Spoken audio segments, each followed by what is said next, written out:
शेतकरी बांधवांनो नमस्कार। आजच्या शेतीविषयक सकाळच्या बातमीपत्रात तुमचं मनपूर्वक स्वागत आहे। आपण सविस्तर बातम्या बघण्याअगोदर जर चॅनलवर नवीन असाल तर चॅनल नक्की सबस्क्राइब करा। तर मित्रांनो, पहिली बातमी आपण बघूया।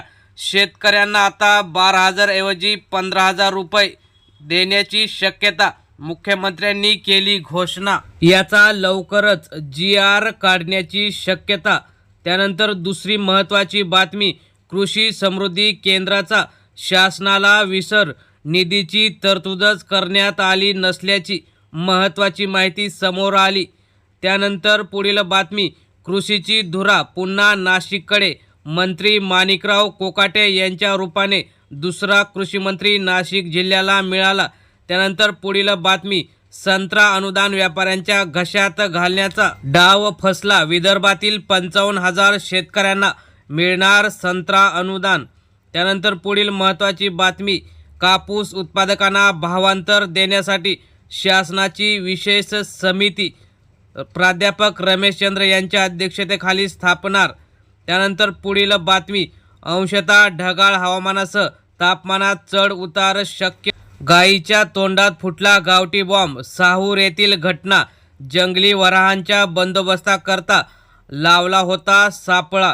त्यानंतर पुढील बातमी, भुजबळ अजित पवारांऐवजी देवेंद्र फडणवीसांना भेटले, पुन्हा भेटणार भुजबळ, फडणवीस म्हणाले यावर तोडगा काढणार।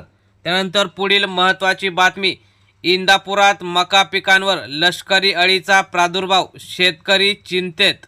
त्यानंतर पुढील महत्त्वाची बातमी, राज्यात गाजलेलं प्रकरण म्हणजे सूर्यवंशी संविधानाचा रक्षण करता पोलिसांनी त्याची हत्या केली, राहुल गांधी यांचा मोठा आरोप।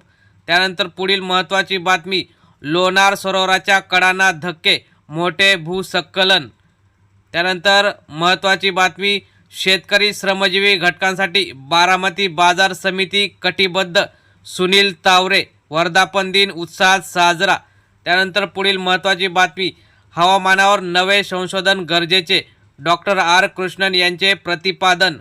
त्यानंतर पुढील महत्त्वाची आणि शेवटची बातमी, महाबीच्या भागधारकांना मिळणार 30% लाभांश, कृषी आयुक्त रावसाहेब भगाडे यांचे प्रतिपादन।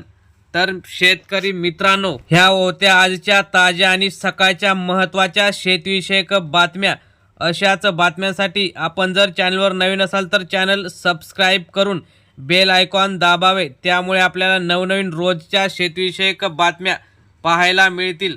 धन्यवाद। जय जवान जय किसान।